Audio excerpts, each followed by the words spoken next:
Tayo po ay mag-siupo na at ating pong sisimulan ng ating programa, munting programa.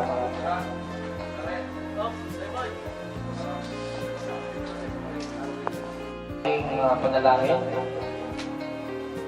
Tayo po ay mag-siupo. Panginoon, ang samahan po ng akto, pamumuno ng ating puting chairman, National President,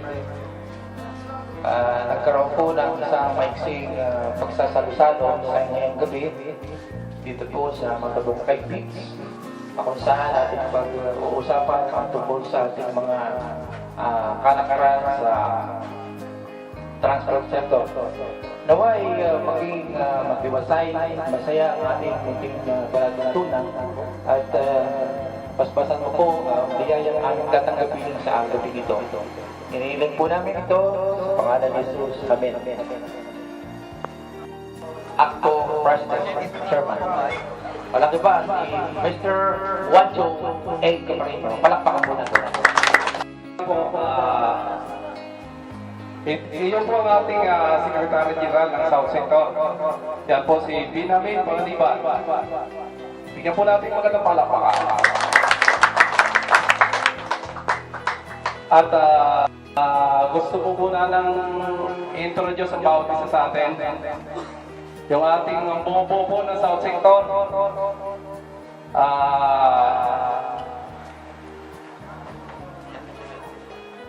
Yung Pasay Federation, yung my boss, Lord Elisa Lago.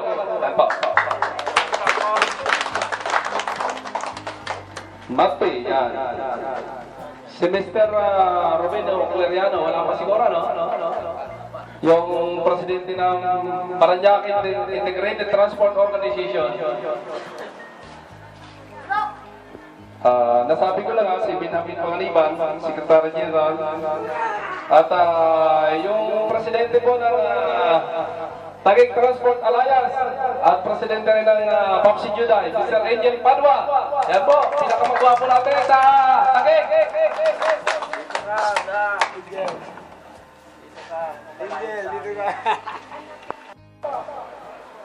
Miss Rowena at Ginapaga. Ayan, Ginapaga. Babae. Ito, presidente ng Pasay Labang nito, Montenlupa.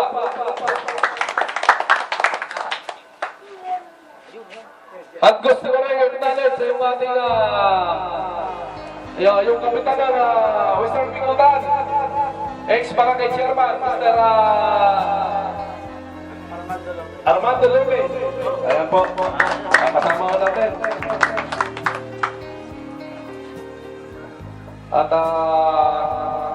siyempre, yung ating Vice President ng ACTO, yan, si Kamar. Salamat, nakarating ka dito sa South. At huling-huli siguro, kilala na siguro ninyo ang ating National President at Chairman. Kaya pa rin siguro sa kanya ibibigay ko ng floor na ito. Bigyan po ba natin palakpakan, kaya pa rin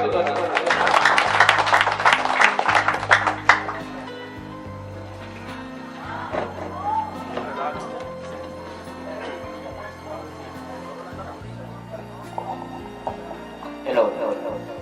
Magandang gabi po sa inyo lahat. At bago po ang lahat ay laging sinasabi ni Kaya Luna isang nagdurugong puso at saka nag-aalas sa damdamin. Kaya po laging sinasabi ni Kaya Luna yan. Dahil alam po natin na marami pa tayong mga sasagupain para sa ating mga karapatan. Nagtulong po dahil kapag pumupunta ho tayo sa mga iba't ibang ahensya ng gobyerno at pag nakikita ng gobyerno na hindi tayo nagkakaisa, napakababa ng uri ng pagtingin sa atin. Doon po ako nagdaramdam dahil hindi ko po kayo mapapabayaan doon sa ganung uri ng pagtingin sa atin ng pamahalaan at saka ng lipunan. Kadalasan po ay pag individual lamang tayo pumupunta sa iba't ibang ahensya ng gobyerno, halos hindi po tayo pinakikinggan. Yan po yung naging karanasan natin ng bawat isa. Pero sa ngalang unang akto, hindi obra yung ganong klase kaisipan. Dahil lagi nga po natin sinasabi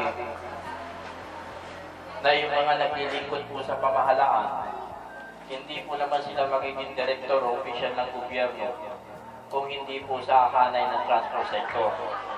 Kasi hindi naman sila makakapagtapos ng pag-aaral nila kung hindi sila sumakay sa jeep, kung hindi sila sumakay sa ating hanay na sektor. Wala po naman silang, kahit may mga pera na sila, hindi naman po sila makakabili o makakarating ng palengke kung walang transport sector. Yung mga isda po na galing sa dagat, hindi naman makakarating sa palengke yan kung wala po transport sector. Yung po mga abogado, yung po mga opisyal, mismo ang ating Pangulo, hindi naman makakapagtapos yan kung hindi po sa hanay ng transport sector. Kaya ang lipunan po natin ay dapat ay respetuhin ang sektor natin. Dahil tayo po ang buhay, kaya hindi kailangan baliwalain bagkos ay respetuhin. Yan po yung ipinamumupa natin. Kaya sinasabi po ng akto, April, nagturo po ang puso natin sa ganung uri ng pagtingin sa atin ng pamahalaan at saka ng lipunan. Yung sinasabi natin na sumama kayo sa akto ay kayo ay isa sa naging dahilan kaya nirespeto ang akto. Kayo po lahat ay wala pa nung kapanahunan ng martial law. Ngayon lamang po tayo nagkakilala at nagsama-sama ay ating panahon pa lamang po.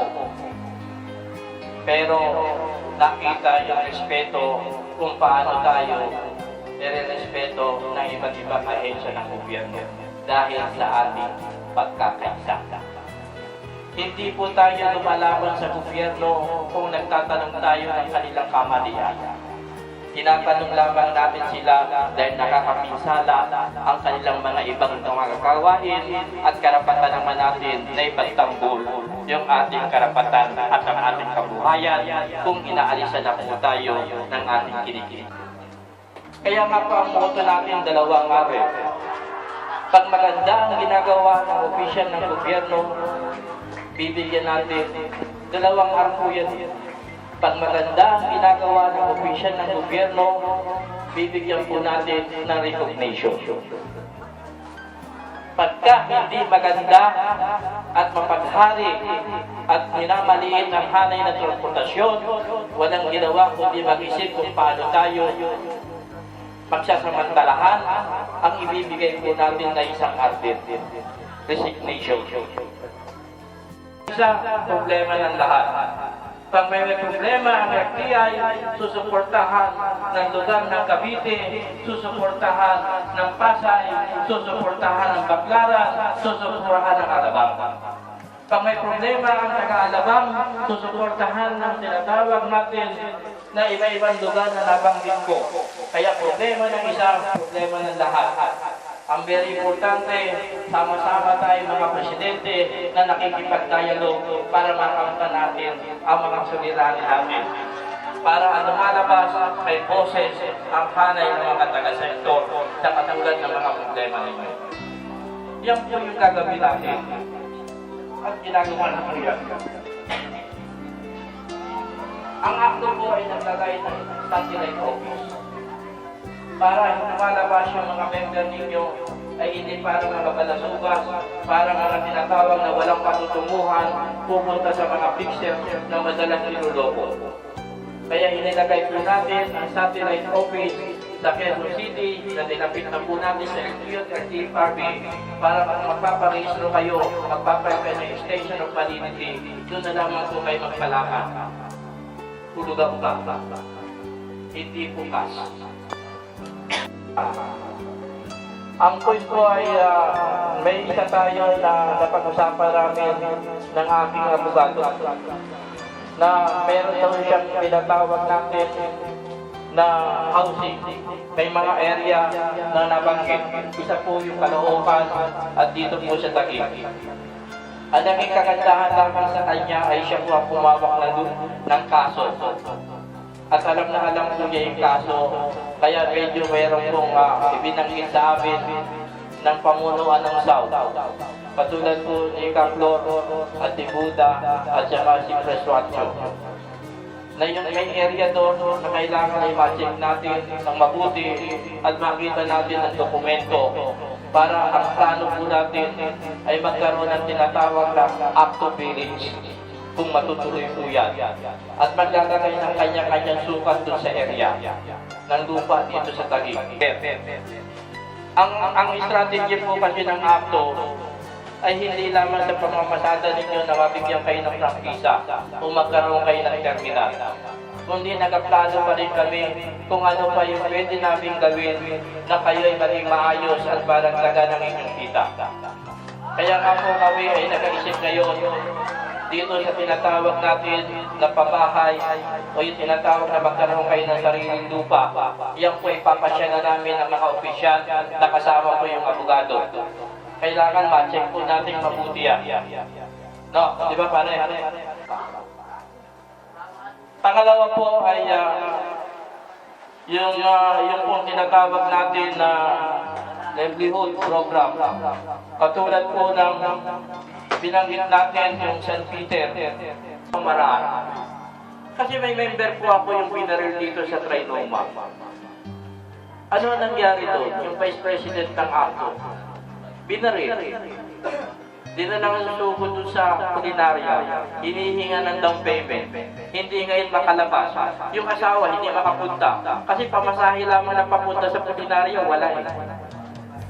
Hindi ba napakasakit sa isang mahal sa buhay na yung mahal mo sa buhay tumulong sa iyo habang ang buhay ay kasama mo, pero nawala na siya, hindi mo man lamang mabigyan ng kahit kaunting protection at madala mo at magagawa mo sa pamamagitan ng maayos man lamang na pamamaraan na iayos siya. Ano po ang ginawa ng Actorol? Ang ginawa po ng Actorol, nagkaroon po ng MOA, yung Acto at saka yung St. Peter. No? MOA yun. Nationwide po yun ha. Kahit may kamag-anak kayo sa lugar ng probinsya, hindi lamang dito sa Metro Manila. Tumawag lamang kayo masiservisan. Halimbawa po natin ay may namatay tayo na ang mahal sa buhay. Lahat naman tayo mawawala eh. Bigla. Di ba po? Ngayon, hindi mo alam kung anong gagawin mo. Naging karanasan yun eh. Kahit lang kapit-bahay namin, nakita nyo yan. Tatawag lamang kayo sa aming opisina. Sabihin naman ninyo, partner, may nahirap na namatay, member natin, kamag-anak ng member natin. Baka pwede natin tulungan. Masiservisan nyo, kahit walang down payment, pupuntahan nyo. At hindi na siya mapapagod, pupuntahan na ng St. Peter. Kahit walang down payment, ayusin. O, pagdating po ng 15 days, ang kontrata po doon, 15,000 lang. Kasama na po yung tinatawag na bulaklak, kasama na po yung araw-araw ay may dasal, kasama na po yung tribute. At doon po gagamitin yan siya makamalapit doon sa St. Peter ng kanila pong area, kung wala pong area. O, halimbawa natin ay kumuha yun ng hulugan. Di ba po, nagbabayad siya ng 675 o 600 a month. Halimbawa po, nagbayad. Yung 40% doon sa iyo na, ay kung marami ang sumali, di araw-araw ka may kita. Ha? Yung boundary hulog. Kasi nung araw, kami sa boundary hulog, napakarami na namin binigyan. Yung mga binibigyan namin ang kukulit, walang down payment nung araw eh. Binibigyan namin ng tinatawag na boundary hulog. Kaya lang yung mga binigyan namin ng boundary hulog na walang down payment, pagdating ng 6 months, ipahihiran na niya. Kumita na siya eh. Nasira yung project. Yung po yung sinasabi natin. Kaya nga po ang ginagawa natin dyan sa pamamagitan ng pagtutulong namin at pagkaroon kami ng ugnayan ng financing at saka yung Acto. Kaya isinuloy pa rin yung proyekto. Halimbawa, magpapaba kayo ng makina. Kasi operator naman eh, 40,000 mahigit yung pagbaba ng makina eh. O, pwede ka mag-loan. Ibababa, 100,000, mag-loan ka. Ibig sabihin, kasi kahit naman kamag-anak mo, walang magpapautang sa iyo. Subukan mo umutang sa kamag-anak mo, sasabihin sa'yo, walang pera. Di ba po? Kaya ino-open ko yung ganong sitwasyon. Marami tayong mga project na pwede gawin. Yung PASA loan, yung ACTO loan. No? Pag nagbenta ka ng 30 pesos, pwede complete ng gano'n, meron kang agad 3 pesos na tubo. Another income mo. Yun. Discount na mahigit sa 1,000. Nakalagay po yan sa MOA natin. Pag pumunta ka ng Servitec. Eh kung negosyante ka, di pahulugan mo. Di ba? O, yung original na presyo, ang ibigay mo. Tubo mo na yung 1,000 plus. Alam ka naman na walang tubo yung nagpakutang. Di ba? Alam ka naman sabi mo, hindi, may discount yan eh. Bakit kami ay walang discount? Di ba? Eh, di mo naman kala na mapuhunan. At hindi rin kaya ng operator na bumili ng cash. Kaya yung part na yun, bayaran ng duty. Para ikaw naman yung mahigit sa 1,000 na tubo, ay maganda na yung araw-araw ka naman naninigil na tigo 100 pesos a day o 200. Conforme doon sa sitwasyon ng paninigil mo. Di ba another negosyo yun? Yung may negosyo ka, yung tinatawag natin na discount ka na mahigit 1,000. Meron po tayong MOA ibinibigay, nakalagay po doon. Sa lahat po ng Servitec yun. Yun po yung mga tulong natin. Inaayos ko rin po yung ngayon yung scholarship. No? Inaalam ko na kung anong mga eskwelahan sa Taguig. At anong eskwelahan sa dito sa iba-ibang lugar ng member natin. Ang kagandahan doon, simula grade 1 hanggang grade 6, pag napili kang scholarship at ipinasok, 5-5 centimos, wala ka nang gagastusin. Kahit sa government, ano yun. Kasi kahit naman sa government school ka, may bayad eh. No? Libre sapatos. Libre uniform sa loob ng 1 taon. Libre ang bag. Libre yung mga tinatawag na notebook. No? May transportation pang 20 pesos para doon sa bata. Pag bobo yung bata, mayroon pang tutor. No? Yung aral na pinag-aral naman po ng Shell. Naglumadwin po sila na Baguio. Puro taga-Pangasinan po at taga-Baguio. Yan po yung mga napag-aral natin. Para mapatunayan ninyo na hindi na makatotohanan yung sinasabi ko sa inyo, nakalagay po yan sa YouTube at saka website. Nung sila po ay graduate, nung binibigay po ang kanilang certificate na sila po ay graduate ng pag-aaral bilang scholarship ng ACTO. Hindi po kwentong kutsero lamang yan. Yan po ay mismong lahat. Ito lamang pong meeting natin na ito. Itong gabi nito ay may lalagay po sa YouTube yan. At pwede rin yung panoorin na tayo po ay nagkaroon ng ganitong kasiyahan. Tayo po ay detalyado. Hindi po tayo puro kwentong kutsero. Yung pakikipaglabak po natin, halimbawa may mga mali na mga enforcer, mali ng highway patrol, mali ang ginagawa ng enforcer ng LTO. Pumunta lamang po kayo kay Ate Flor, pumunta lamang kay Wancho at saka kay Buda. At sila naman ay magdadala sa akin kung ano yung problema. Nagkakaroon ng solusyon ang problema nito. Hindi po benefit ni Ka-Efren de Luna yan. Dahil ako'y wala sa kalsada eh. Kayo ang araw-araw na nasa kalsada. Kayo ang laging may problema. Madali ang magparami kung maganda ang serbisyo na ginagawa namin. Kailangan mag-organize tayo na mag-organize para dumami tayo ng dumami. Pag dumadami ang mga presidente, pag may problema tayo sa South, may problema tayo sa local government, may problema tayo sa DOTC, may problema tayo sa LTO, may problema tayo sa highway patrol, lahat tayo ay sama-sama hanggang dumadami ang pangalan ng presidente, lalong lumalapit at naipaglalaban natin ang ating karapatan. Tama po ba yun? Diba? Kaya mag-organize kayo. Huwag yung binabantayan lang ninyo samahan nyo. Kasi ang magpapalakas sa inyo, yung hanggang dumadami tayo, na hindi tayo magamit ng mga hilaw ng mga leader. Kasi maraming hilaw ng leader eh. Kunyari, pupuntahan ka, tutulungan ka, pag malapit na eleksyon. Lahat ng pangako, yung mga ginawa natin sa looban ng ilang taon, wala na yun. Diba? Nakakalimutan na yun. Diba? Pag may kinausap yun, pinakain lang sa Max Restaurant, wala na yung pinag-usapan natin na yun eh. na maraming taon natin pinagsamahan eh. Kasi yung uso-uso lang. Ang titignan natin yung uri na nagtatanggol sa inyo. Titignan natin yung uri ng leader na talagang lumalaban sa inyo. Hindi yung leader na pag malapit lang eleksyon, siya kayo kilala, siya na pinakamagaling. Ang akto. At saka yung single ticketing, hindi pa tayo tapos doon. Kaya nagpa-sponsor po tayo kay Congressman Aglipay at saka kay Romulo ng Pasig na sinabi ko, gumawa sila ng batas na single ticketing. Isa na lamang ticket ang dapat gamitin. Dahil ang nangyayari kasi diyan, kahit na po tayo, sabihin natin mas gusto nyo yung local para madali yung tinatawag na pagtubos, hindi naman ninyo pwedeng pagbawalan yung LTO na hindi manghuli. Hindi tanggalin mo na yung local government, isang ticket na lang ang gagawin ng LTO para i-deputize lamang yung magiging deputize ng LTO yung mga local government. Para pag mali ang huli nila, pwede mo ilaban. Ay kung nasa local government, ay paglalaban mo ba? Di ba amin ka na lang ng amin, bayad ka na lang ng bayad? Yung po tinatawag natin na gusto mag-conversion ng LPG para hindi kayo makuhuli ng smoke belching. Pero babayaran po ninyo yun ng unti-unti na walang tubo. Yung po yung agreement namin.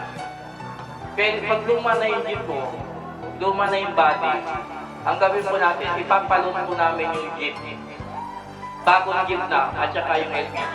Ang target kasi ng government, yung gustong gumamit ng LPG, may gagamit ng kuryente, may gagamit ng diesel, may gagamit na iba-ibang klaseng pamamaraan. Kung iba-iba po yung tinatawag na ginagamit, mapipilitan ngayon yung mga oil company na hindi na sila magyabang. Dahil kung sakali na sila naghahati na lamang yung kita para hindi mapaliwanag, hindi sabihin nila na masyadong malaki yung tinatawag na kung maangkat ng crudo, kaya raw nagmamahal. Hindi bawasan natin yung pag-angkat para may kalaban sila direkta. Kakagandaan doon, bago yung body, tsaka bago yung motor.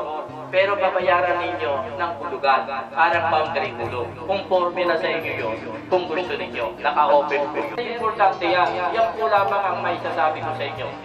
Ang aking pong panawagan, tayo po alam natin magkagutom na tayo, pagkatapos ito'y magpahangin-hangin na tayo. Ang aking pong masasabi sa inyo, magkaisa, magsama-sama para respetuhin tayo. Maligaya na po si Ka Efren dito. Diyan si Ka Efren dito. Maraming salamat po at pagpalain tayo ng buong Pilipinas. At meron po tayo na ginawa po namin na maglalabas po ng discount card na meron tayong discount na 3 pesos. Oh, masaya po kayo doon. Wala po lang pa. Kaya hindi pa ninyo kami inuutusan. Hinahanapan na namin kayo ng karagdagang ika. Oh, magpapail pa ako ng petition ng per increase, 2 piso. O palagi ko, may 3 pesos na kayo, may 2 piso pa kayo. Ay kung lugi pa kayo dyan, palagi ko sila na ulo natin lahat dyan. Ha? Magpapail po ako ng petition ng per increase. Pero wala akong kukunin sa inyo kahit 5 centimos.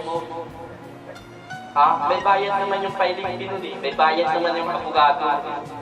Ang importante na lamang, kung ano yung ginagawa po ng APLO, kung ano po yung ginagawa ni Kawancho, ano man ang ginagawa ni Kaplo, at yung ginagawa po ni Buddha, ay atin po yan. Pagsamasamahan natin yan, wala nang silipad yan. Yung mga tinatawag na sumisilip sa inyo, sabihin mo sa kanya, tapusin na lang natin yung tempo. Kung mas magaling ka, at ikaw ay magaling, para sa akin, lumabang ka ng eleksyon. Hindi yung wala pang eleksyon, magandang lalaki ka na. Gumawa ka muna ng serbisyo, para patunayan mong magaling ka. Kailangan ganun ka, direct to the point. No? Kaya may discount kayo, i-announce na po ng ating Pangulo yun, na magkakaroon po tayo ng discount ng 3 pesos, at magpapail pa ako itong linkong darating ng petition ng per increase. Yan na, ilalabang po natin yan. Kaya yung amin pong laging ginagawa sa inyo, ay tayo po ay magkaisa at magsama-sama. Hindi po ako nagpapapogi.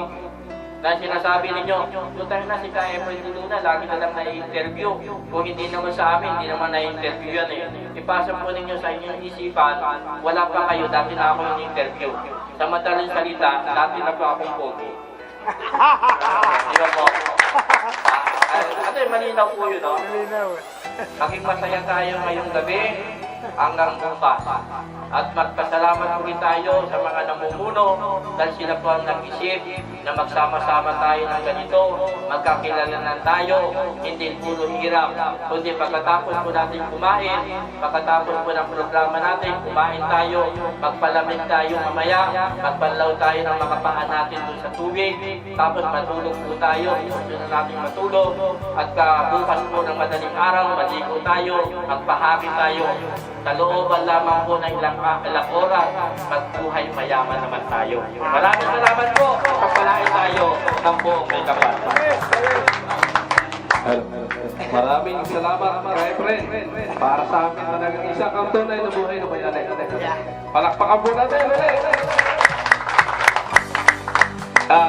Bago siguro tayo kumain, meron akong karagdagan katulad na pinagit ni Ka Efren de Luna kanina. Yung karagdagan nating sabi natin pangkabuhayan. Ito naman ang sinasabi natin na for the health and welfare. Naniniwala sa ganun yung mga gamot-gamot. Pero napatunayan ko kasi sa akin, nang in-open sa akin ni Ka Efren de Luna yung message siya ating Secretary General, si Kalibay, dahil nga nangyari sa kanyang anak, sinubukan ko rin. Ngayon, siguro, papakilala ko para sa inyo. Ayan, pinakamaganda kong misis. Ayan. Dati yan, gano'n, napakalaki. Dahil sa thyroid cancer. Pero dahil sa gamot na yun, sabi ko yung Ezra, ganyan kalaki yun eh. Nakakain na buti pa rin siya, pero yun, tanggal na yung ano. Kaya, sabi nga natin, medyo may kamahal na lang. Pero kung titingnan mo kasi kayong operation sa kanya, ang 60,000, kulang pa yun. Operation pa lang yun. Pero ngayon, nabuti pa lang siya. So, nakatipid ako. At the same time, siguro kung tuloy-tuloy yan. Siguro ako, magpapatutuo din ako sa naranasan ko. Yung nahihilo ako palagi, kunting sigaw ko lang. Talagang nahihilo ako. Yan. Nung sinubukan ko ito, baka parang lumiliksi ako pag iniinom ko ito sa umaga. Tapos isa sa umaga, isa sa gabi. Anong lumalakas ako? Kung ayaw nyo maniwala, subukan nyo at subukan nyo mag-seminar para ma-rinig nyo lahat ng mga patutukutin ng ibang gumaling doon sa itong produkto na ito. Ngayon po, ito po ang tanong ko po kay Chairman, kung ano po ang magiging assurance namin sa grupo namin dahil kami po ay tumatakbo po simula Alabang, dumadaan po kami ng C5, tapos pagdating sa Alabang, dadaan naman po kami ng C5 through Tremel. Ngayon po, totally out of route kami doon o either out of line. Ngayon po, ito po nanguhuli magana sa amin, yung tao po ni Kenneth Velasco at saka si Lucina. Kaya dito po namin, ang aming pong grupo, humingi po ng assurance sa ating chairman ng ACTO kung ano po ang itutulong sa atin in case na kami po ay tumawid sa lugar na yon at mahuli po kami ng mga enforcers po, chairman. Yun pang local law sa Piñan, sabi nga natin, hindi naman lahat ng dinadaanan natin ay legal. Kaya kumbaga doon nga yung pumapasok sa atin na kalakaran. Kaya tayo pumapasok sa kalakaran kasi hindi tayo sumusunod sa tamang ruta natin. Andun yung pakikisama. Siguro yung tanong mo, natalakay na rin natin yan eh. Si Prince Buda, si Prince Buda, pinahalin natin yan dahil siya ang alayan sa Taguig. Sa kanya muna, siguro sa atin natin pag-usapan yan. Dito sa atin sa babayan. Okay, meron pa iba. Sir, magandang gabi po. Siguro yung katanungan mo kanina, sa akin binato ni Press Juancho, One of these din po, sinabi ko po sa inyo, pagkatapos lang, sensya na kayo, pagkatapos nung inorganize ko po yung outing na to, pagkatapos po nito, lahat po yung napag-usapan natin, gagawin po natin. Kayo po mismo, isasama ko para makilala niyo yung mga tao. Ilalapit ko po kay Colonel Velasco po. Tapos yung sinasabi niyo po na si MMD, si Lucina, tinatanong mo ako tuloy kahapon, wala po sila, naka-off si Lucina. Papasama sana ito kahapon, hindi nakapunta. Pero by next week, sila mismo ang pupunta niya kung gusto mo, ikaw dadalawin doon sa terminal mo. Tama po yung sinabi nila na kung napakukuha pa sa paupo, ng local, ayusin. Kasi pag pumunta na po yan sa national, tanggal. Kaya baka dito pa lang po sa baba, matapos na. Ganun po yung strategy nung kalakaran natin. Magandang gabi po sa ating lahat. Ako po nga pala ay isang presidente sa taga Muntinlupa na alam niyo naman sa atin, tayo ay nagkaroon ng asosasyon, ay tayo naghahanap ng kakampi. Sa totoo lang ako, sabi ng presidente sa Muntinlupa, ako nahihirapan din kasi ang linya namin malayo, hanggang Pasay kami. Kaya pagdating sa Pasay, sabi nga ni Alfred, mahirap ang nag-iisa. Pwede kayong maimbitahan sa April 3 ang meeting namin na assembly. So, kung sino man ako makakasama o makapagsalita nun para April ko kung sino makakasama sa kanila. Sige po. Maraming salamat po. Sige mo lang yung bawat isa. Hello, magandang gabi po sa lahat. Nagpapasalamat din ako sa mga nandito lahat na nagkakaisa tayo sa gabing ito. Ang gusto ko lang sa ating mga kasamahan, tama yung sinabi ng ating chairman na tayo ay magkakaisa. Alam ninyo mga kasama, kung tayo nagkakaisa, kahit ano karami ang basura, kaya nating walisin yan. Pero kung magkanya-kanya tayo, wala tayong lakas. Kaya ako, yan lagi ang sinasabi ko sa ating mga members na kung ano man ang mga problema, kung medyo makaya ninyo lang man harapin nyo na. Pero kung hindi nyo kaya, iparating nyo sa atin. Kaya ang mga problema na yan, pag nasa tama tayo, kaya natin ipaglaban yan. Huwag natin silang bigyan ng lagi na lang tayong aapihin. Basta may kasmeran, ipaglaban. Yan lang po ang aking masabi sa inyo, sa aking mga kasamahan. Maraming salamat po. Maraming salamat, President.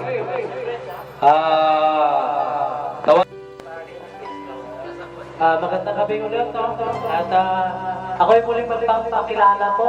Ako po ang presidente ng MUA, Mall of Asia Association po, FTI po ang hawak ko. Dati nasa Merville din ako, ngayon, bali ako ay in-appoint ng federasyon po na mga siwa sa MUA po, sa FTI. Yan po ang aking papel ngayon at nagpapasalamat naman ako na binigyan ako ng pagkakataon na makatulong sa ating mga super sa transport po. Kung ano man ang may mga kunting problema, na-aksyonan ko naman agad. At kung medyo malalim naman, na ipabot ko sa ating presidente sa federasyon po ng Pasay. Maraming salamat po. Yan po, basta nasa MUA po. Okay, maraming salamat. Yan po, si Pres Ariel. Ang ating Pasay Federation, yan, may boss. Sir Teresa Arago.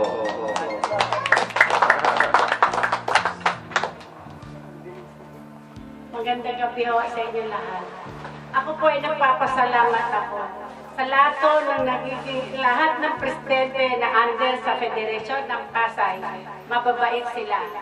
Lahat ho ang problema nila sa bawat asosasyon, wala na ho akong problema kung hindi nila kaya, sana lumalapit sa akin. Kaya ako malaking pagpapasalamat ako. Kahit wala ako sa opisina, tumatakbo ang federasyon. Gawa ng lahat ng presidente, lalo na si Juancho. Inagampanan niya lahat ng kanyang trabaho. Salamat po. Maraming salamat, boss. Isa pa siguro yung pinakamasipag natin Secretary General, ano na ito, hindi po natin ang talampakan.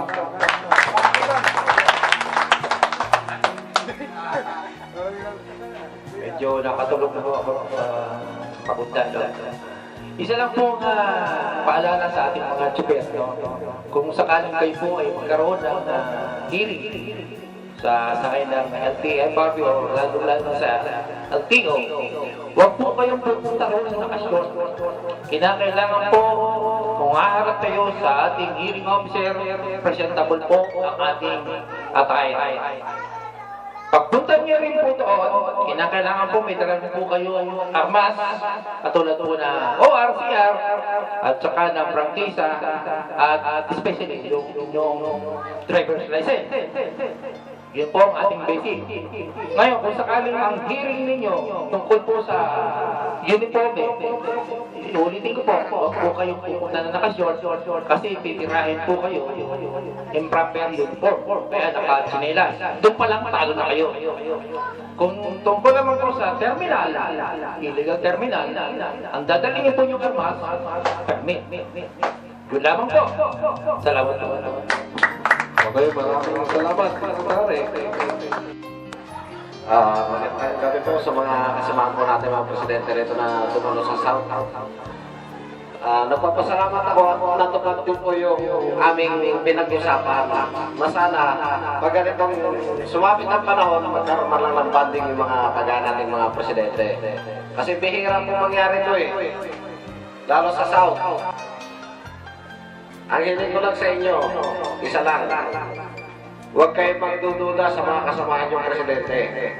At lalo huwag na huwag kayong maniniwala kung ano man ang sinasabi nila sa inyo. Ang paniwalaan niyo yung sarili niyo. Tumayo kayo at manindigan kayo bilang mga presidente kayo. Hindi yung anong binulong ng kasama niyo, sasakayunan niyo. Tumayo po kayo bilang kayo mga presidente. Hindi po yung naniniwala kung kani-kanino. Kaya kung ginawa itong banding na to, pagsabihan ko yung mga last meeting namin na sana magkaroon tayo ng ganitong banding. Kasi ang ato po, ang motto po natin sa ato, bibigyan po namin ng karagdagan kita ang inyong mga membro. Hindi po namin kayo kukuhanan ng pera para sa amin. Yun lang po masasabi ko sa inyo. At maraming salamat. Sana mag-enjoy tayo rin. Maraming salamat, Mas Buda. So, Kaya doon sa party po na yun ay ngayong papakilala ko po sa inyo yung kaibigan po ni Ka Efren at kaibigan din ng ACTO at magiging kaibigan din natin lahat. Para makita ninyo yung area, kapamasyal tayo, yung mga ating kamag-anak, yung ating tinatawag na pamilya, ay parang yung katayuan ko bilang kaibigan ni Jojo, ay kayo rin, ganun din, pantay yung pagtingin. Kaya, bigyan natin ng pagkakataon na makilala natin itong kaibigan ko si Jojo, na siya po yung may-ari ng area na ito. Jojo, pwede ba namin? Magandang gabi po sa inyo lahat. Kaya maraming salamat sa pag-introduce sa akin. Salamat po at nakarating po kayo dito sa aming munting lugar. At pinagpapasalamat. Hindi ko na po kahabaan to. Siguro napapanahon po talaga na nagkaroon kayo ng pagtitipon dahil sa hirap ng ating buhay ngayon. Kinakailangan po natin ang mga presidenteng katulad nila na handang magtaguyod para po sa basang Pilipino. Maraming pong salamat. Sana po suportahan ninyo kung ano man ang mga adhikain at advocacy ng ating pong mga presidente sa South or hindi ko kasi nung kabisado yung ACTO. Naririnig ko lamang po, nakikita ko sila sa TV, nakita ko sa TV. Pero ganoon pa man, nandito po tayo, susuporta na po din namin kung ano ang tingkain ninyo. Aking lugar ay welcome po sa inyong lahat, mga pamilya po ninyo. Kung sino pong gusto muling bumalik dito, kunin nyo lang po number ko kay Kuya o bukas, kunin po kayo ng number ko, bibigyan ko po kayo. At welcome po kayo, wala pong problema. Maraming pong salamat. Muli, isa pong mapayapa at mapagpalang kami sa inyong lahat. Salamat po. Ate, marami na tayong nilakad, marami na tayong pinag-usapan, mukhang gutom na tayo, at panahon na para tayo kumain at tuloy ang ligaya. Maraming salamat po at pagpalain tayo ng po.